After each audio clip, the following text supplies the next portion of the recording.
నమస్కారం. ప్రేక్షకులందరికీ శుభోదయం. ఈనాటి శుభయోగం శీర్షికన శనివారం సందర్భంగా జాతకంలో ఉన్న శనిగ్రహ దోషాలు, రాశిపరంగా ఉన్న శనిగ్రహ దోషాలు, వీటన్నిటినీ తొలగింపజేసుకోవటానికి, శని భగవానుణ్ణి పూర్తిగా ప్రసన్నం చేసుకోవటానికి అధిష్టాన దేవతలైనటువంటి ఆంజనేయ స్వామిని, వెంకటేశ్వర స్వామిని, పరమేశ్వరుణ్ణి ఏ విధంగా ఆరాధన చేయాలో పరిశీలిద్దాం. జ్యోతిష శాస్త్రపరంగా ప్రతి గ్రహానికి అధిష్టాన దైవాలు ఉంటారు. అధిష్టాన దైవాలను పూజిస్తే గ్రహం అనుగ్రహానికి సులభంగా పాత్రలు కావచ్చని జ్యోతిష శాస్త్రంలో చెప్పారు. శని భగవానుడికి ఉన్న ముగ్గురు అధిష్టాన దైవాలు ఆంజనేయ స్వామి, వెంకటేశ్వర స్వామి, పరమేశ్వరుడు. అందుకే శనివారం సందర్భంగా పంచముఖ ఆంజనేయ స్వామి ఆలయ దర్శనం చేయాలి. పంచముఖ ఆంజనేయ స్వామి ఆలయంలో 41 ప్రదక్షిణలు చేస్తే శని దోషాలన్నీ తొలగిపోతాయి. దేవాలయంలో పంచముఖ ఆంజనేయ స్వామిని దర్శనం చేసుకోవటం వీలు కాని పక్షంలో గృహంలోనే పంచముఖ ఆంజనేయ స్వామి చిత్రపటానికి గంగ సింధూరంలో నువ్వుల నూనె కలిపి ఆ గంగ సింధూరం బొట్లు అలంకరించాలి.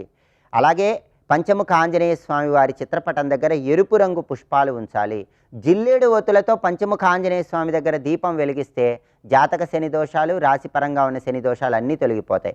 హనుమల్ లాంగూల స్తోత్రం చాలా శక్తివంతమైంది. శనివారం సందర్భంగా హనుమల్ లాంగూల స్తోత్రాన్ని పఠించిన, శ్రవణం చేసిన శని దోషాలు తొలగిపోవడంతో పాటుగా శత్రుబాధల నుంచి సులభంగా బయటపడవచ్చు. అలాగే శని దోషాలను పోగొట్టుకోవటానికి దగ్గరలో ఉన్న వెంకటేశ్వర స్వామి ఆలయ దర్శనం చేయటం, వెంకటేశ్వర స్వామికి తులసి మాలికను సమర్పించటం, వెంకటేశ్వర స్వామి ఆలయంలో 8 ప్రదక్షిణలు చేయటం చేయాలి.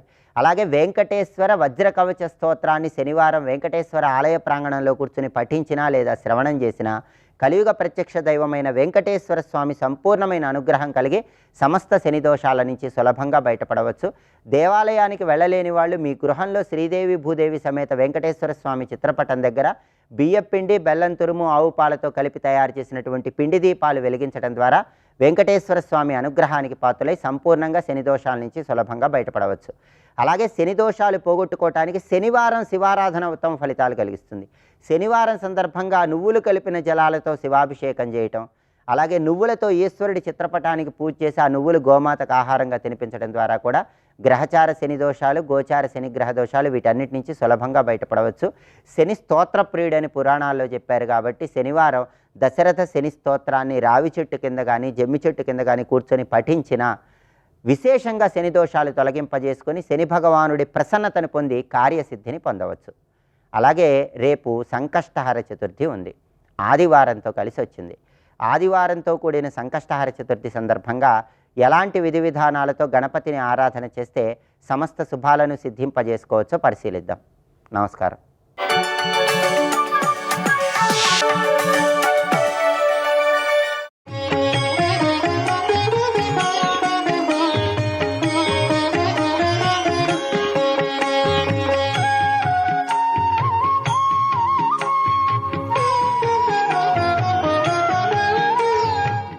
లోకస్య ద్వారం అర్చిమత్ పవిత్రం జ్యోతిష్మద్భ్రాజమానం మహస్వత్ అమృతస్య ధారా బహుధా దోహమానం చరణన్నో లోకే సుధితాన్ దధాతి. ఇది వేదమంత్రం అండి.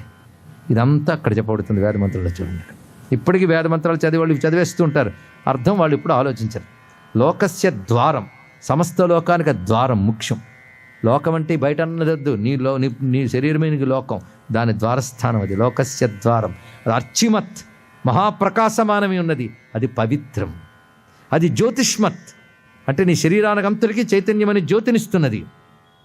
అక్కడే బహుధా దోహమానం, పొదుగు నుంచి పాలు పితుక్కున్నట్లు అక్కడి నుంచే శరీరంలో ప్రతీదీ ప్రాణాన్ని పిండుకుంటుందండి, పిండుకుని బ్రతుకుతుంది. అందుకే అమృతస్య ధారా బహుధా దోహమానం. ఆ స్థానము చరణం నో లోకే సుధితాన్ దధాతి. అది చరణం, ఆ దివ్య చరణాన్ని ధ్యానిస్తున్నాం. అదే మనం అమ్మవారి యొక్క మంత్రభావనే యో వై తాం బ్రహ్మణో వేద అమృతేనావృతాం పురీం తస్మై బ్రహ్మచ బ్రహ్మాచ ఆయు కీర్తిం ప్రజాన్ దదు. వాటన్నిట్లు ఈ యోగమే చెప్పబడుతుంది. చూసారా, చదువుతున్న అర్థం చేస్తే ఇంత విశేషం. ఆ సుధా సింధోర్ మధ్య దగ్గర నుంచి చెప్తున్నది. ఆ దివ్యమైనటువంటి సుధాధారాసారై చరణయుగళాంతర్విగళితై, నీ 2 పాదాల నుంచి ప్రవహిస్తున్నటువంటి అమృతధారలతో ప్రపంచం సించంతి, వాడి శరీర ప్రపంచమంతా తడిసినట్లుగా రసామ్నాయమహ సహ పునరపి అంటే నిజానికి అక్కడి నుంచే శక్తి పొందుతూ శరీరం అంతా ఉంది, కానీ యోగి ఆ శక్తి ధారణ అనుభవిస్తున్నాడండి. అదే రసామ్నాయ, ఆమ్నాయం అంటే మాటి మాటికి జరిగేది. రసామ్నాయ మహస ఇలా పొందినప్పుడు అవాప్య స్వాంభూమి, తిరిగి తన చోటుకు వచ్చింది. ఎక్కడ భుజగ నిభం అధ్యుష్ట వలయం, 3.5 చుట్లు చుట్టుకుని స్వమాత్మానం కృత్వా స్వపిషి కులకుండే కుహరిణి. కులకుండం అంటే మూలాధార మధ్యస్థానంలో బిందు రూపంలో ఉంటుంది, అక్కడికి వెళ్ళి ఉంటుంది కుండని. ఇంత యోగ ప్రక్రియని చూపిస్తున్నారు. ఇక్కడ మనం గమనించవలసింది, మన శరీరంలో పరమేశ్వరుని శక్తి శిరస్సు నుంచి సహస్రార స్థానం నుంచి శరీరం అంతా అందరికీ ఇస్తూ ఉంది క్రిందికి. యోగ తెలుసుకుని పైకి వెళ్ళి అసలు స్థానాన్ని తెలుసుకుంటున్నాడు. ఇదే ప్రపంచంకి అప్లై చేయండి. ఎన్ని లోకాలు ప్రపంచంలో ఉన్నాయి, ఎన్ని లోకాలకు శక్తి లోకాలకు అతీతమైన పరాశక్తి నుంచి లభిస్తుంది. ఇక్కడ ఆ వస్తువు, ఆ శక్తి పంచభూతాలని, జ్యోతిర్మండలాలను అంతటి నలగే తడుపుతుంది. అందులో నువ్వు ఉన్నావు. వీటన్నిటికీ శక్తినిస్తున్నది. ఇంత లోకానికి కారణమేమిటా అని లోకాతీతమైన తత్వాన్ని తెలుసుకోగలి. తెలుసుకున్నాక ఏమవుతుంది? ఇక్కడ ఒక రహస్యమైన మాట, కొంచెం ఏకాగ్రంగా వినండి. ప్రపంచమంతా చూసాం. ఈ ప్రపంచానికి నిజానికి దానికంటూ స్వతసిద్ధంగా శక్తి లేదు. ప్రపంచానికి శక్తి లేదని నేను అనలేదు. ప్రపంచానికి తనకంటూ స్వతసిద్ధంగా శక్తి లేదు. దీని శక్తినిచ్చేది ఒకటి ఉంది, అదేమిటో ఆలోచించాలి. ఆ శక్తి వల్ల ఇవన్నీ కనబడుతున్నాయి, వినబడుతున్నాయి, ఉంటున్నాయి, ఉనికి కలిగి ఉన్నాయి. ఆఖరికి తెలుసుకుంటాను నేను కూడా ఆ శక్తి వల్లనే అని తెలిసాక ఈ ప్రపంచం అంతా నిరసించి ఇది శక్తి కాదు, ఇది శక్తి కాదు అని తీసేసి ఆ శక్తిని తెలుసుకుంటాం. తెలుసుకున్నాక ఏమంటావంటే ఆ శక్తి తప్ప ప్రపంచంలో మరొకటి లేదంటావు. మళ్ళీ ప్రపంచానికి వచ్చావు చూడు ఇక్కడ. కానీ హిందూ మతం గొప్పతనం ఏంటంటే నా ఇతి ఇది కాదు, ఇది కాదు, ఇది కాదని తీసేసి పరమాత్మ వస్తువును ఒక్కటే చూపిస్తుంది. కనిపించే నామరూపాలు, ప్రపంచము ఇదేది సత్యము కాదు, సత్యం పరమాత్మ ఒక్కటే అని చెప్తుంది. ఆ పరమాత్మ స్వరూపమే ఈ ప్రపంచం అంతా ఉంటుంది. అది రహస్యం. ఇంతవరకు ఏ ప్రపంచాన్ని ఇది కాదని తీసేసేవో ఇప్పుడు ఆ ప్రపంచాన్ని అదే పరమాత్మ స్వరూపం చెప్తోందంటే పరస్పర విరుద్ధంలా కనబడింది కదండి. కాదయ్యా బాబు, ప్రపంచమే సత్యం అనుకుంటూ పరమాత్మను మర్చిపోయావు. పరమాత్మని సత్యం తెలిసాక పరమాత్మే ప్రపంచ రూపంగా ఉంది. సర్వం కల్విదం బ్రహ్మ నేహనానాస్తి కించన. ఆ విషయం సరిగ్గా ఇప్పుడు చూడండి. కుండల్ని పైకి వెళ్ళిన తర్వాత అమృతధారలతో తడిసిపోయిన తర్వాత తిరిగి కిందికి వచ్చి ఉన్నది అంటే ఇదంతా ఆ స్వరూపంగానే భావన చేస్తూ ఉంది కనుక నిరంతర ఆనందంలో ఉంటుంది. కనుక ముక్తి పొందినవాడు ఏ లోకాలకి వెళ్ళక్కర్లేదు. అన్ని లోకాలకి కారణమైన బ్రహ్మ చైతన్యం ఏదుందో అది అన్ని లోకాల్లోనూ ఉంది, ఈ లోకంలో కూడా అదే ఉంది తప్ప ఇంకక్కడ వెళ్ళక్కర్లేదు. అతను లోకంతో తాదాత్మ్యం చెందకుండా లోకాలను నడిపే లోకేశ్వరితో తాదాత్మ్యం చెంది ఉన్నాడు కనుక లోకమంతా లోకేశ్వరియే. వాడు ఎక్కడికి వెళ్ళక్కర్లేదు, వాడు ఎక్కడున్నా జీవన్ముక్తుడే. అటువంటి జీవన్ముక్తులు కుండలిని సాధించి కులమును భేదించి సహస్రార పద్మంతో తాదాత్మ్యం చెంది మళ్ళీ తిరిగి వచ్చి మూలాధారం దగ్గర ఉన్నప్పటికీ వాళ్ళు జీవన్ముక్తులుగానే సంచరిస్తారు తప్ప బంధితులు కారు. ఇదే శరీరంలో ఉన్నా ఇది చెప్తున్నారు. ఒక రమణులు, ఒక చంద్రశేఖరేంద్ర శాస్త్రి స్వామి వారు ఏ విధంగా సంచరించి ఉంటారో ఆలోచించండి. ఇప్పటికీ మన కంటికి కనబడిన సిద్ధ భూముల్లోని యోగులు అటువంటి సిద్ధావస్థకు చెందిన వాళ్ళు ఎందరో ఉన్నారు.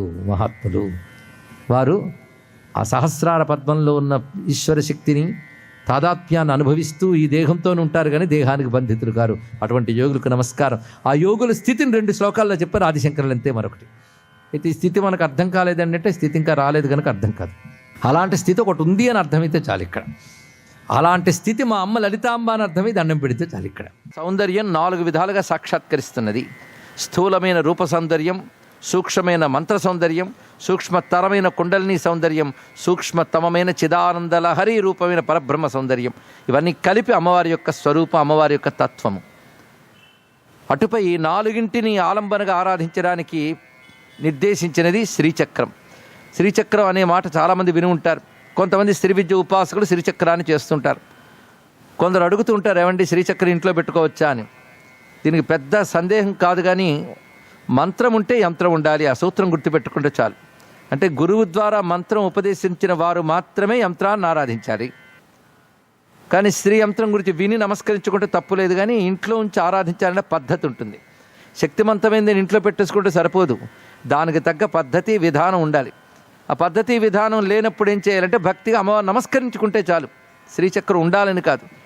అయితే శ్రీచక్రంలో ఏముంది అంటే అమ్మవారి స్వరూపమే ఉంది కనుక అమ్మవారి ఒక ఆకృతి చిత్రపటం పెట్టుకున్నా అది శ్రీచక్ర స్వరూపమైన భావన ఉంటే చాలా ధన్యులమవుతాం. అమ్మవారి చిత్రపటం పెట్టుకోవడానికి ఏ అభ్యంతరాలు లేవు. ఆ చిత్రపటం శ్రీచక్రం యొక్క స్వరూపమే.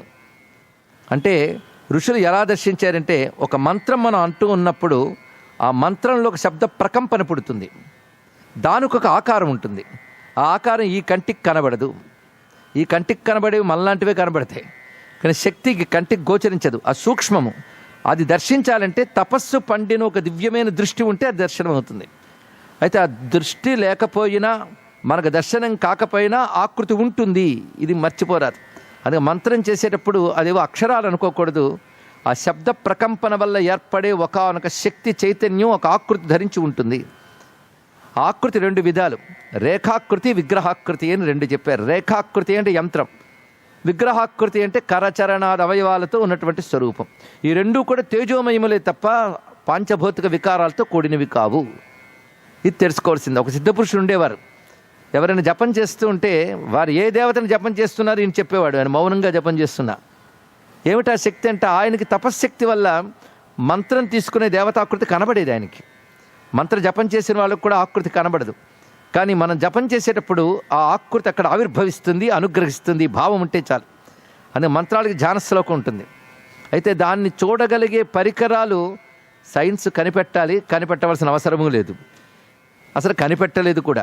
ఎందుకంటే సైన్స్ పదార్థానికి సంబంధించింది కానీ పరమార్థానికి సంబంధించింది కాదు. తెలుసుకోండి, ఇక్కడ పదార్థాన్ని మీరు యంత్రాలతో తెలుసుకోగలరేమో కష్టపడితే, పదార్థ జగత్తుకు సంబంధించిన సైన్స్, పరమార్థ జగత్తుకు సంబంధించింది సూపర్ సైన్స్. ఆ సూపర్ సైన్స్ అని ఆధ్యాత్మిక శాస్త్రం అంటారు. ఇది గొప్పదే, అది గొప్పదే, కానీ దేని దారి దానిది. శ్రీ లలితా మహాత్రిపుర సుందరీ పరాభట్టారిక శ్రీమద్ రాజరాజేశ్వరీ పరదేవతకి.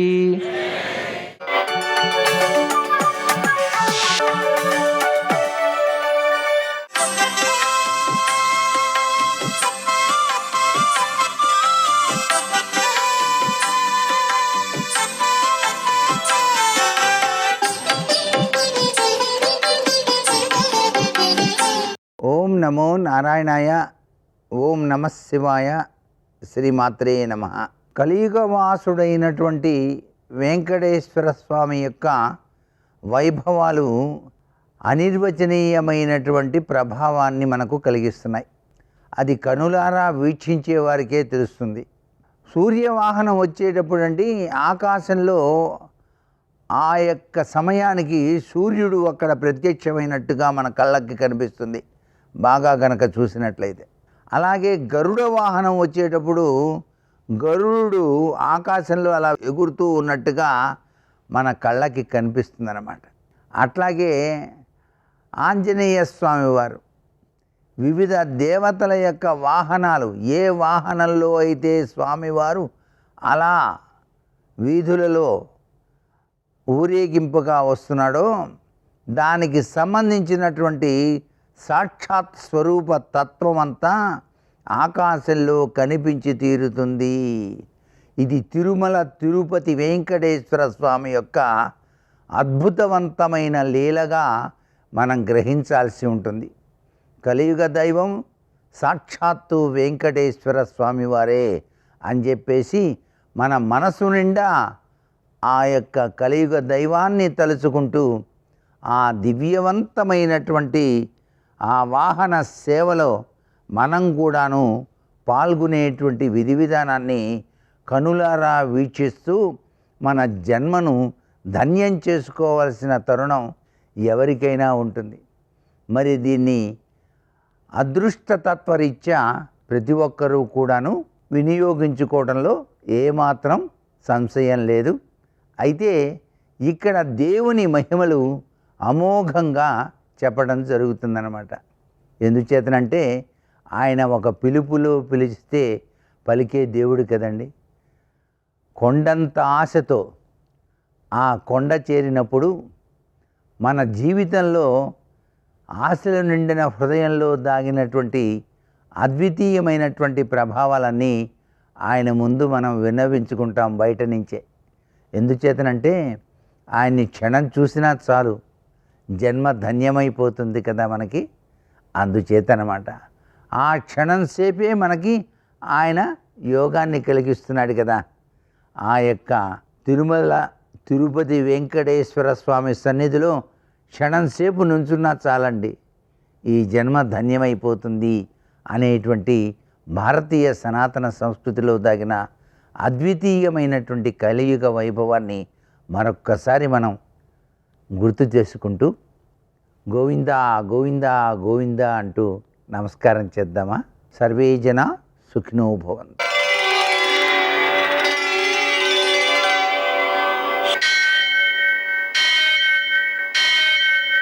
సహస్రశీరుషం దేవం విశ్వాక్షం విశ్వశంభువం విశ్వం నారాయణం దేవమక్షరం పరమం పదం విశ్వతః పరమాం నిత్యం విశ్వం నారాయణగుం హరిం విశ్వమేవేదం పురుషస్తద్విశ్వముపజీవతి పతిం విశ్వస్యాత్మేశ్వరగుం శాశ్వతగుం శివమచ్యుతం నారాయణం మహాజ్ఞేయం విశ్వాత్మానం పరాయణం.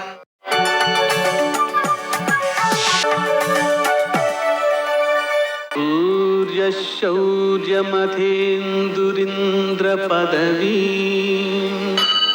సన్మంగళం మంగళం. పద్మావతి ప్రణయలాలితముగ్ధదేహ శ్రీ వెంకటేశరుణమోచనమస్తు మహ్యం. నేటి కాలమాన విశేషాలను గమనిద్దాం. షష్ఠి శ్రీ చంద్రమాన క్రోధినామ సంవత్సరం ఉత్తరాయణం శశిరుడతుపు మాఘమాసం కృష్ణపక్షం శనివారం. సూర్యోదయం 6:46 సూర్యాస్తమయం 6:14. తిథి తదియ రాత్రి 11:54 వరకు. నక్షత్రం ఉత్తర రాత్రి 1:40 వరకు. వర్జం ఉదయం 7:07 నుంచి 8:53 వరకు. దుర్ముహూర్తం ఉదయం 6:46 నుంచి 8:18 వరకు. అమృతకాలం సాయంకాలం 5:43 నుంచి 7:29 వరకు. రాహుకాలం శనివారం కాబట్టి ఉదయం 9 నుంచి 10:30 వరకు. అష్టకవర్గు రీత్యా శుభప్రదమైన సమయం సాయంకాలం 6 గంటలకు. నేటి విశేషం శనివారం సందర్భంగా సూర్యోదయానికి ముందే లేచి స్నానం చేయాలి. సూర్యోదయంతో దుర్ముహూర్తం ప్రారంభమవుతుంది. దుర్ముహూర్తంలో నిద్ర లేవడం అనేటువంటిది సత్ఫలితాన్ని ఇవ్వదు, ఆ రోజంతా దోషాలను కలుగజేస్తూ ఉంటుంది. అందువలన సూర్యోదయానికి ముందే నిద్ర లేవాలి.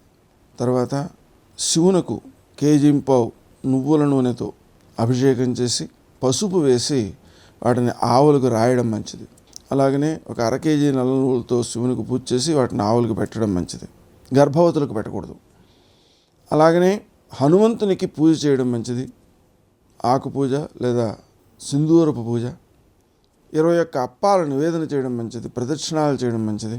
ప్రదక్షిణం యొక్క విశేషం ఏంటంటే, ప్రదక్షిణం చేసినట్లయితే పూజలో లోపాలన్నీ పూరింపబడతాయి, పూజ పూర్తిగా చేసినటువంటి ఫలితం వస్తుంది. ఒకవేళ ప్రదక్షిణం 1 చేసినట్లయితే కూడా పూర్ణముగా పూజ ఫలితం వస్తుంది. మనం ప్రదక్షిణాలు మర్చిపోతున్నాం. ప్రదక్షిణం చేస్తే పూర్తిగా పూజ చేసిన ఫలితం వస్తుందన్నమాట. అందుకోసం విశేషించి మీరు గమనించినట్లయితే చిలుకూరులో ప్రదక్షిణములు చేసిన కొద్దీ అక్కడ మహిమలు పెరుగుతున్నాయి. అది గుర్తించాలి. మనం శక్తి పెరుగుతోంది, గుర్తించాలి. అలాగనే హనుమంతునికి పూజ చేయడం, ప్రదక్షిణాలు చేయడం, వెంకటేశ్వర దీపారాధన చేయడం విశేషమైన సత్ఫలితాలను అందజేస్తుంది. నేటి ఆణిముత్యాలు.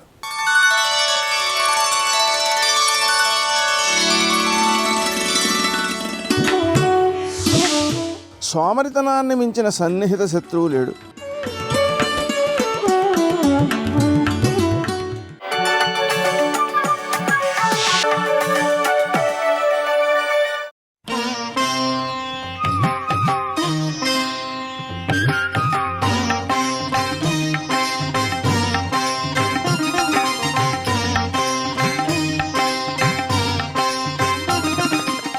శంకరాచార్యులు వారు సౌందర్యలహరి చేస్తూ ఒక మాట అంటారు, సకృన్నత్వానత్వా అంటారు. సకృన్నత్వానత్వా అంటే పరమభక్తి తత్పరులైనటువంటి వారు ఒక్కసారి నమస్కరిస్తే అనుగ్రహించేస్తారు. ఒకప్పుడు బ్రహ్మాండమైన యజ్ఞం చేశారు దక్షిణ దేశంలో, పూర్ణాహుతి. ఇంకా కొద్దిసేపట్లో పూర్ణాహుతి అవ్వాలి. పూర్ణాహుతి మాట దేవుడెరుగు, యజ్ఞశాల కూడా నిలబడేటట్లేదు, అంత మబ్బేసింది, విపరీతమైన మబ్బు. మహాస్వామి వారు కంచికామకోటి పీఠాధిపత్యం వహించిన ప్రాతస్మరణీయులు చంద్రశేఖరేంద్ర సరస్వతి మహాస్వామి శరీరంతో ఉన్నారు. అప్పుడు లోపల పర్ణశాలలో ఉన్నారు. ఆయన దగ్గరికి వెళ్ళి చెప్పారు, అయ్యా ఏది నిలబడేటట్లేదు, గాలి వచ్చేసేటట్టుంది, పూర్ణాహుతి కూడా అవదు, యాగం ధ్వంసం అయిపోయేట్టుంది అన్నారు. ఆయన బయటికి వచ్చి సత్యదండం ఎత్తి సూర్య భగవానుడికి నమస్కారం చేసి ఆయన కాషాయ వస్త్రంలో దారం ఒకటి తీసి విసిరేది, విసిరి నమస్కారం చేశారు. అంతే, పూర్ణాహుతి అంతా అయిపోయే వరకు చుక్క పడలేదు, గాలి వేయలేదు, అయిపోయింది. అందుకే మీరు బాగా గమనించండి, శరత్కాలం వచ్చిందనుకోండి, మా చిన్నతనంలో అందరినీ పిలిచి ఒరే తెల్లమబ్బుకి నమస్కారం పెట్టండి రా అనేవారు. మాకు చిన్నతనంలో తెలిసేది కాదు ఎందుకు ఈ తెల్లమబ్బుకి నమస్కారం పెట్టమంటారు. నల్లమబ్బు రూపంలో ఆయనే మహోపకారం చేస్తాడు. ఉత్తరాయణం అంతా నీరు లాక్కుంటాడు, దక్షిణాయన ప్రారంభం నుంచి కురిపిస్తాడు. కర్కాటక రాశిలోకి వెళ్ళాడు అనుకోండి, ఇంకా వర్ష ఋతువు వచ్చేస్తుంది శ్రావణ భాద్రపదాల నుంచి, ఇంకక్కడి నుంచి వర్షం పడుతుంది. వర్షం పడలేదనుకోండి లోకం నిలబడదు. ఆ వర్షం పడాలి అంటే ఈ 5 వ్యూహముల చేత చందనము, యాహ్యము, కోతనము, భృగణము, అమృతము అనబడేటటువంటి 5 విభాగములు చేసి ఈ 5 విభాగములుగా 400 కిరణములను ఆకాశం వైపుకి తిప్పి మేఘమండలాన్ని పంపించి వర్షం కురిపిస్తాడు. వర్షం కురిపిస్తే మనం మరిచిపోతాం, రాత్రి ఇంట్లో పడుకుంటాం, బ్రహ్మాండమైన వాన పడుతుంది, పొద్దున్న లేచి అబ్బా పెద్ద బ్రహ్మాండమైన వాన పడిందో, చల్లబడిపోయింది రోడ్లన్నీ ఎన్ని నీళ్ళు, అమ్మయ్య పోన్లే, ఊరికి దాహం తీరింది, అమ్మయ్య వాన పడింది, ఎంత పెద్ద వానం అంటాం. అంతేకాని మహానుభావుడు సూర్యుడు కురిపించిన వాడు, ఆయన మేఘమండలానికి అధిపతిని నమస్కారం చెయ్యం. మనం గుర్తు పెట్టుకుని నమస్కారం చేసేది ఎవరో తెలుసా? 3 జాతుల కప్పలున్నాయి. నీ చెప్పట్ల ఈ మాట వేదం చెప్పింది. వాటికి ఖణ్వక, ఖైమక, ఉపరి వాటి పేరు. ఆ 3 స్త్రీ జాతి కప్పలే. ఆ 3 కప్పలు మనం ఆ పేర్లు వాడడం మానేసి బోధురు కప్పలు అంటుంటాం. ఆ కప్పలకి ఎంత కృతజ్ఞత అంటే, అవి సూర్యుడు వర్షాన్ని కురిపించినందుకు బెక బెక బెక బెక బెక బెక బెక బెక బెక అని కృతజ్ఞత చెప్తూనే ఉంటాయిట, నోరు నెప్పెట్టేలా. స్వామి వాన కురిపించావు, స్వామి వాన కురిపించావు, స్వామి వాన కురిపించావు. అందుకే తన పట్ల అంత కప్ప అరిస్తే పాముకి తెలుస్తుంది అది ఇక్కడ ఉందని, తన శరీరం పోతే పోయిందని సూర్యుడికి కృతజ్ఞత చెప్పుకుంటుందట బెకబెకలాడుతూ. అలా చెప్పేవన్నీ కాదు, ఒక్క ఖణ్వక, ఖైమక, ఉపరి ఈ 3 జాతుల ఆడకప్పలే. కాబట్టి ఇప్పుడు ఈ 3 జాతుల ఆడకప్పలకి అంత కృతజ్ఞతాభావం ఉంది కాబట్టే సూర్యనారాయణమూర్తికి అవంటే అంత ప్రీతిట. భక్తి అంటే ఏమిటండి? కృతజ్ఞతే. స్వామి నువ్వు నాకేమి ఇవ్వలేదు స్వామి అన్నారనుకోండి, ఆయన మురిసిపోతాడు, వీడు రా పాత్రుడు. స్వామి నువ్వు నాకు అది ఇవ్వలేదు స్వామి అన్నారు అనుకోండి, వీడికి ఇచ్చింది గుర్తుండదురా అనుకోడు. కృతజ్ఞో నాస్తి నిష్కృతి. రామాయణం కిష్కింధకాండలో లక్ష్మణుడు అంటాడు, బ్రహ్మజ్ఞేచ సురాపేచ చోరే భగ్నవ్రతే తథా నిష్కృతి విహితా సిద్ధి కృతజ్ఞో నాస్తి నిష్కృతి అంటాడు. కాబట్టి మహానుభావుడికి వానలు పడకపోతే ఈ 3 జాతుల కప్పలలో ఏదో ఒక కప్పని పట్టుకుంటారు, పట్టుకుని దాన్ని తీర్చి దానికి అభిషేకం చేసి దాన్ని పల్లకీలో పెట్టి ఊరిరిగింపు చేస్తారు. స్వామి నీ అనుగ్రహం లేకపోవడానికి మా కృతజ్ఞత కారణం, ఇది మేము తెలుసుకుని నీ పట్ల కృతజ్ఞత ఉన్నవాడి కాళ్ళు అట్టుకుని ఊరేగిస్తున్నాను, నెత్తి మీద ఎట్టుకుని అనుగ్రహించారు.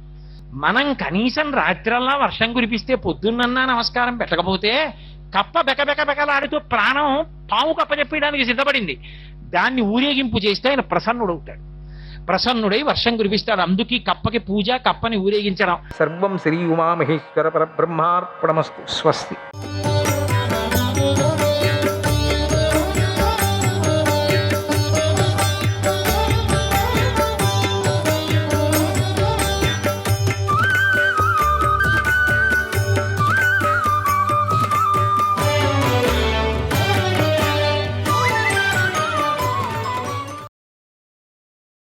నహుషుడు అగస్త్యుడిని వాహనంగా చేసుకోవాలని వచ్చాడు.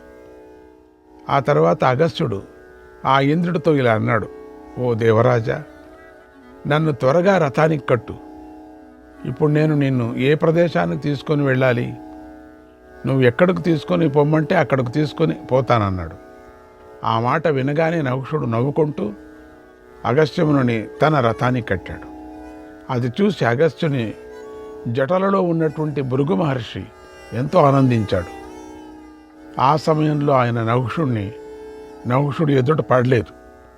తనను నహుషుడు రథానికి కడుతున్నందుకు అగస్త్య మహర్షి ఏమాత్రం కోపించలేదు. తర్వాత నహుషుడు అగస్త్యుడిని కొరడాలతో ఒక దెబ్బ వేసి అదిలించాడు. అందుకు కూడా ధర్మాత్ముడైన అగస్త్యుడు కోపించలేదు. తర్వాత నహుషుడికి కోపం వచ్చింది. తన ఎడమ కాలితో అగస్త్యుడిని తలపై తన్నాడు. అప్పుడు జటలలో దాగి ఉన్నటువంటి భృగువు తీవ్రంగా కోపించాడు. పాపాత్ముడైన నహుషుడిని ఇలా శపించాడు, ఓరి దుర్బుద్ధి, ఈ మహాముని కోపంతో కాలితో తన్నావు కదా, కనుక వెంటనే పామువై నేలపై పడిపో అని శపించాడు. వెంటనే నహుషుడు సర్పమై నేల మీద పడ్డాడు.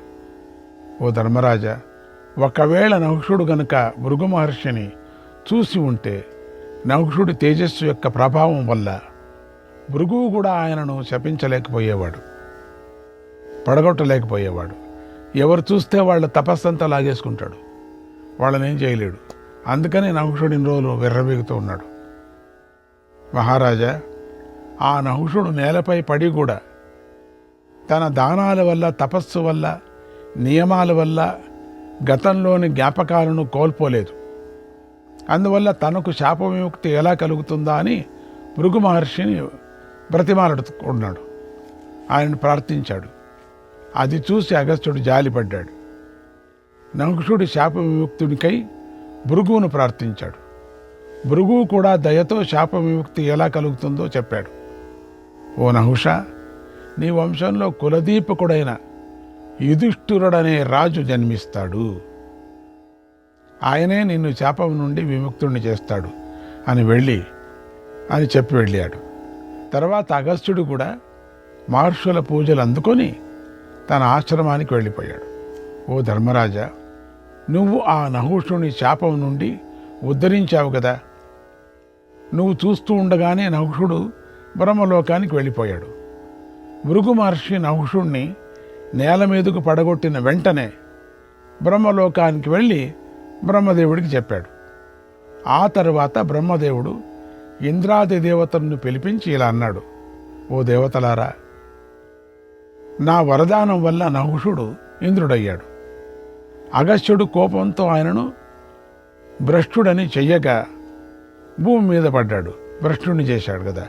ఓ దేవతలారా, ఇప్పుడు రాజు లేడు కనుక మళ్ళీ ఈ పాత ఇంద్రుణ్ణి రాజుగా అభిషేకించండి అన్నాడు. అందుకు దేవతలు ఆనందంతో అంగీకరించారు. తర్వాత బ్రహ్మదేవుడి చేత ఇంద్రుడు అభిషేకించబడ్డాడు. అంతకు ముందులాగా మళ్ళీ దేవేంద్రుడై శోభించాడు.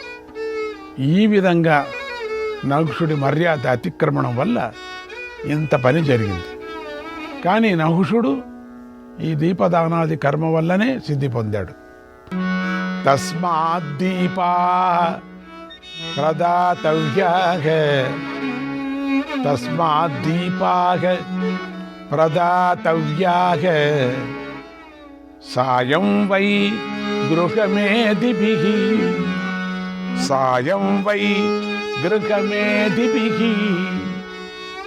దివ్యం చక్షుర వాప్నోతి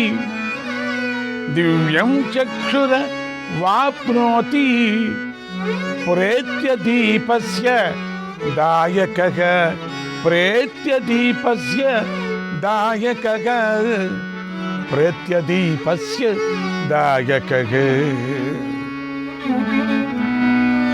కనుక గృహస్థులు సాయం సమయంలో దీపదానం చేయాలి. దీపదాత మరణానంతరం దివ్య దృష్టిని పొందుతాడు. దీపదాతలు పూర్ణచంద్రుడిలాగా ప్రకాశిస్తారు. ఎన్నో రెప్పపాట్ల కాలం దీపం వెలుగుతుందో అన్ని సంవత్సరాల వరకు దీపదాత అయిన మానవుడు రూపవంతుడు, బలవంతుడు అవుతాడు. శ్రీకృష్ణాయ పరమాత్మనే నమః.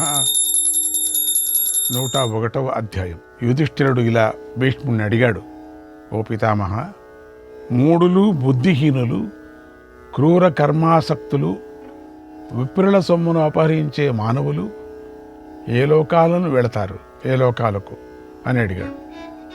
భీష్ముడు ఇలా చెప్పాడు, ధర్మరాజా, బలవంతంగా విప్రుల సొమ్మును అపహరించడం అనేది పాపాలలో అతిపెద్ద పాపం. ఆ పాపం చేసిన నీచులు ఈ లోకంలోనూ పరలోకంలోనూ కుటుంబంతో సహా నష్టపోతారు. ఈ విషయంలో కూడా చండాలుడు రాజుకు మధ్య ఒక సంవాదం జరిగింది. ఆ కథను విను. రాజు ఇలా అన్నాడు, ఓ చండాల, నువ్వు వృద్ధుడిలాగా ఉన్నావు, కానీ బాలుడిలాగా ప్రవర్తిస్తున్నావు. నువ్వు కుక్కలు గాడిదలు రేపిన దుమ్మును సేవిస్తూ ఉంటావు. అందుచేత నువ్వు గోధూళిక మాత్రం ఎందుకు గాబరా పడుతున్నావు? గోధూళికి సాధువులు అసలు చండాలురికై చెప్పబడిన కర్మనే నిందిస్తూ ఉంటారు. కానీ నువ్వు గోధులతో కప్పబడిన శరీరంతో నీటిలో ఎందుకు మునుగుతున్నావు అని అడిగాడు. చండాలుడు చెప్పాడు, ఓ రాజా, ఒకనాడు ఒక విప్రుడి గోవుల దొంగతనం జరిగింది. వాటిని తీసుకొని వెళుతుంటే ఆ గోధూళి సోమరసంపై పడి దాన్ని అపవిత్రం చేసింది. ఆ సోమరసాన్ని త్రాగిన విప్రుడు, యజమాని అయినటువంటి రాజు కూడా వెంటనే నరకానికి వెళ్ళారు. ఆ ధూళితో పాటు గోవుల యొక్క పాల బొట్లు కూడా సోమరసంతో పడ్డాయి. అందువలనే దాన్ని త్రాగిన రాజు, విప్రులందరూ నరకంలో పడిపోయారు. ఆ గోవుల పాలు, నెయ్యి, పెరుగు త్రాగిన మానవులు, విప్రులు, క్షత్రియులందరూ నరకంలో పడ్డారు. అపహరించబడినటువంటి ఆ గోవులు ఇతర పశువులను చూస్తూ వణికిపోయాయి. మంచి భావంతోనే తమను అపహరించిన ఆ దంపతులకు కూడా పాలనిచ్చాయి. వారు కూడా పుత్రపౌత్రులతో పాటు నశించారు. ఓ రాజా, అప్పుడు నేను బ్రహ్మచారినై, జితేంద్రుడినై అక్కడే ఉన్నాను. నా భిక్ష కూడా వాటి దుమ్ము పడి అపవిత్రమైంది. అప్పుడు నేను ఆ అన్నాన్ని తిని చండాలుడినయ్యాను. విప్రుడి సొమ్మును అపహరించిన రాజు కూడా నరకానికి వెళ్ళాడు. అపహరించిన విప్రుడి సొమ్ము ఇంత ప్రభావం చూపిస్తుంది కనుక విప్రుడి సొమ్మును ఎప్పుడు కొంచెం కూడా అపహరించకూడదు. అందువలనే పండితుడైన పురుషుడు సోమాన్ని కూడా అమ్మకూడదు. సోమాన్ని అమ్మటాన్ని బుద్ధిమంతులు నిందిస్తారు. ఏ చైనం క్రీణతే తాత, ఏ చైనం క్రీణతే తాత, ఏ చ విక్రీణతే జనాః, ఏ చ విక్రీణతే జనాః, తే తు వైవస్వతం ప్రాప్య, తే తు వైవస్వతం ప్రాప్య రౌరవం యాంతి సర్వశః, రౌరవం యాంతి సర్వశః. నాయనా, సోమాన్ని అమ్మినవారు, కొన్నవారు అందరూ కూడా యమలోకానికి పోయి రౌరవ నరకంలోకి వెళతారు. శ్రోత్రియుడైన విప్రుడి ధూళితో అపవిత్రమైన సోమరసాన్ని విధిపూర్వకంగా అమ్మిన, వడ్డీకి డబ్బు ఇచ్చిన వాళ్ళందరూ త్వరలోనే నశిస్తారు. 30 నరకాలలో పడి పురుగు అవుతాడు. కుక్కలను పోషించటం, అభిమానపడటం, మిత్రుడు భార్యను అవమానించడం, ఈ మూడింటిని త్రాసులో పెట్టి ధర్మబద్ధంగా తూకం వేస్తే అభిమానమే బరువుగా ఉంటుంది. ఈ మూడింటిలో అభిమానం కలిగి ఉండటమే అధికమైన పాపం.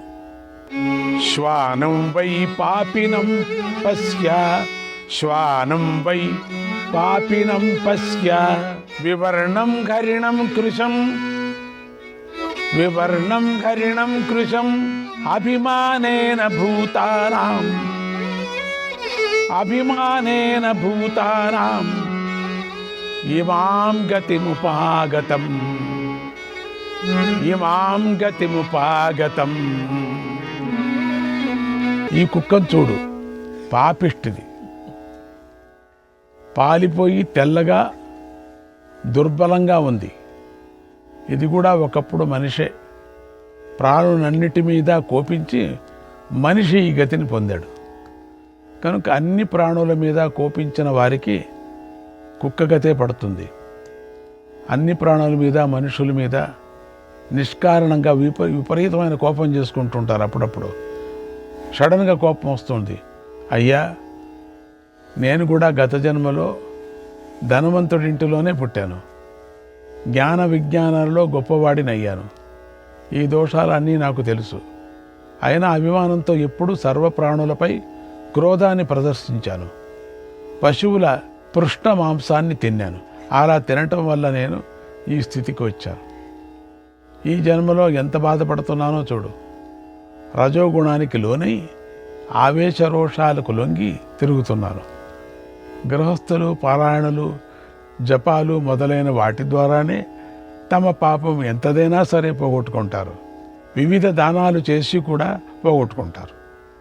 పెద్దలు కూడా ఈ మాటే చెప్పారు. అలాగే సర్వసంగాలు విడిచి ఆచరణలో ఉన్న విప్రుడు పాపం చేస్తే కూడా వేదాలు తరింపజేస్తాయి. ఇక ఎలా ముక్తిని పొందుతానో తెలియటం లేదు.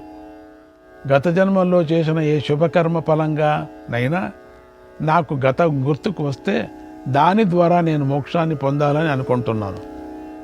సజ్జన శ్రేష్ఠ, నేను నీ శరణు కోరుతున్నాను. ఈ సందేహాన్ని తీర్చు. నేను చండాలతో నుండి ఎలా ముక్తి పొందుతానో చెప్పు అని అడిగాడు. రాజు ఇలా అన్నాడు, చండాల, మోక్షోపాయాన్ని చెప్తాను విను. సజ్జనులకై ప్రాణాలను కూడా విడిచిపెట్టాలి. దానితో ఇష్టమైన గతి లభిస్తుంది. సజ్జనులను రక్షించటానికై ఈ శరీరాన్ని వినియోగించు, లేదా దేహాభిమానాన్ని విడిచి ప్రాణాలను విడిచిపెట్టు. అలా ప్రాణాలు విడిచిపెడితే నీకు మోక్షం లభిస్తుంది. మరొక విధంగా మోక్షం లభించదు అన్నాడు. ఆ మాటలు విని చండాలుడు సజ్జనుల రక్షణకై పోరాడాడు. తనకిష్టమైన గతిని పొందాడు. కనుక నువ్వు కూడా శాశ్వత గతిని కావాలనుకుంటే సజ్జనులను రక్షించు, శాశ్వతమైనటువంటి గతిని పొందుతావు అన్నాడు భీష్మ పితామహుడు. అంటే అంతా ధర్మరాజుకి చెప్తున్నాడు. శ్రీకృష్ణాయ పరమాత్మనే నమః. 102, 103 అధ్యాయాలు. యుధిష్ఠిరుడు భీష్ముడిని ఇలా అడిగాడు, ఓ పితామహ, వివిధ దానాలను, శాంతిని, సత్యాన్ని, అహింసను, తన భార్యతో అందంగా తృప్తిగా ఉండటం, దాన ఫలాన్ని నువ్వు చెప్పావు. ఇప్పుడు నీ అభిప్రాయంలో తపస్సును మించినది ఏదైనా ఉంటే చెప్పు అని అడిగాడు. భీష్ముడు ఇలా చెప్పాడు, ఓ ధర్మరాజా, ఎంత తపస్సు చేస్తే అంతటి శ్రేష్ఠ లోకాలు లభిస్తాయి. మతం మమాత్ర కౌంతేయ, మతం మమాత్ర కౌంతేయ, తపోనానశనాత్ పరం, తపోనానశనాత్ పరం. నా అభిప్రాయంలో ఉపవాసాన్ని మించిన తపస్సు లేదు. నువ్వు అడిగిన ఈ ప్రశ్నకు సంబంధించి బ్రహ్మదేవుడికి భగీరథుడికి మధ్య ఒక సంవాదం జరిగింది. ఆ కథను చెప్తాను నేను. ఓ రాజా, పూర్వం ఒకనాడు భగీరథుడు సురలోకాన్ని, గోలోకాన్ని, ఋషిలోకాన్ని కూడా దాటి బ్రహ్మలోకానికి వెళ్ళాడు. బ్రహ్మదేవుడు ఆ భగీరథని చూసి ఇలా అడిగాడు, ఓ భగీరథ, ఆశ్చర్యంగా ఉందే,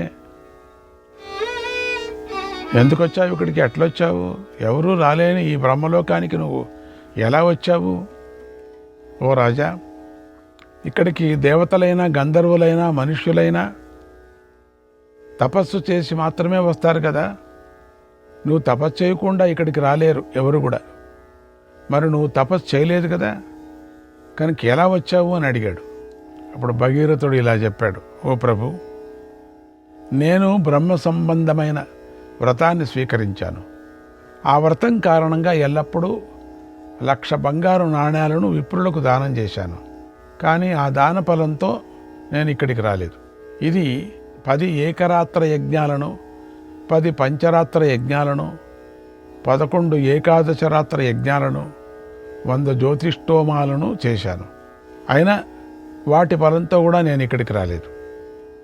ఘోర తపస్సును చేస్తూ 100 సంవత్సరాలు ప్రతిదినము గంగా తీరంలో నివసించాను. అక్కడ 1000 కంచర గాడిదలను, లెక్కలేనంతమంది కన్యలను దానం చేశాను. అయినా ఆ ఫలంతో కూడా ఇక్కడికి నేను రాలేదు.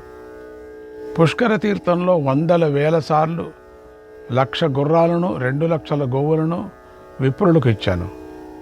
సువర్ణ బంగారు ఆభరణాలు అలంకరించుకున్న 20,000 మంది ఉత్తమ కన్యలను, 60,000 మంది ఉత్తమ కన్యలను 1,000 సార్లు దానం చేశాను. ఆ ఫలంతో కూడా నేను ఇక్కడికి రాలేదు. ఓ లోకనాథ, యాగంలో ఒక్కొక్క విప్రుడికి 10 ఆవులు చొప్పున 100 కోట్ల పాడి ఆవులను దానమిచ్చాను. అదే రంగు దూడలను, బంగారు పాల పాత్రలను ఇచ్చాను. కానీ ఆ ఫలంతో కూడా నేను ఇక్కడికి రాలేదు. సోమయాగం చేసి ఒక్కొక్క విప్రుడికి మొదటిగా పిల్లలను కన్నా 10 పాడి ఆవులను, 100 రోహిణి జాతి గోవులను ఇచ్చాను. ఓ దేవా, 10 సార్లు 10 లక్షల పాడి ఆవులను దానం చేశాను. కానీ ఆ ఫలంతో కూడా నేను ఇక్కడికి రాలేదు. బాకిలిక దేశంలో పుట్టిన 1,00,000 తెల్లని గుర్రాలను బంగారు మాలలతో అలంకరించి దానం చేశాను. ఆ ఫలంతో కూడా ఇక్కడికి నేను రాలేదు. ఓ దేవా, ఒక్కొక్క యాగంలో ప్రతిరోజు 18 కోట్ల బంగారు నాణ్యాలు దానం చేశాను. ఓహో, ఆ ఫలంతో కూడా నేను ఇక్కడికి రాలేదు. ఓ పితామహ, నల్లని చెవులు, ఆకుపచ్చ రంగు గల గుర్రాలను బంగారు మాలలతో అలంకరించిన 17 కోట్లు దానం చేశాను. అంటే బ్రహ్మకి ఇవన్నీ చెప్తున్నాడు, ఇన్ని చేశాను నేను అని. 17,000 పెద్ద పెద్ద ఏనుగులను బంగారు మాలలతో అలంకరించిన దానం చేశాను నేను. బంగారు ఆభరణాలు అలంకరించి బంగారు వస్తువులను సమకూర్చి గుర్రాలు కట్టబడిన 17,000 రథాలను కూడా దానం చేశాను. 10 సార్లు వాజపేయి యాగం చేసి వేదాలలో దక్షిణగా చెప్పబడిన సకల పదార్థాలను దానం చేశాను. యజ్ఞం కోసం ఇంద్రుడి వంటి 1000 కొద్ది రాజులను యుద్ధంలో జయించాను. ఆ ధనంతో 8 రాజసూయ యాగాలను ఆచరించాను.